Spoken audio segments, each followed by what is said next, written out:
बिस्मिल्लाहिर्रहमानिर्रहीम। अस्सलाम वालेकुम दोस्तों, आज की हमारी हदीस का मौजू है एहतियात कीजिए। नबी करीम सल्लल्लाहु अलैहि वसल्लम ने फरमाया कि 3 आदमी ऐसे हैं कि जिनसे अल्लाह ताला क़यामत के दिन बात नहीं करेगा और ना ही उनकी तरफ रहमत की नज़र से देखेगा, ना उन्हें गुनाहों से पाक और साफ़ करेगा और उनके लिए दर्दनाक अज़ाब है। हज़रत अबू ज़र रज़ी अल्लाह तआला अन्हु फरमाते हैं कि आप सल्लल्लाहु अलैहि वसल्लम ने 3 बार ये बात इरशाद फरमाई।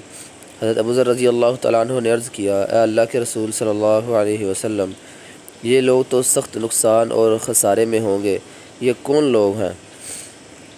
आप सल्लल्लाहु अलैहि वसल्लम ने फरमाया, टखनों से नीचे कपड़ा लटकाने वाले और दे कर एहसान जतलाने वाले और झूठी कसम खा कर सामान बेचने वाले। अल्लाह रब्बुल इज़्ज़त हमें इन सब चीज़ों से महफूज फरमाए।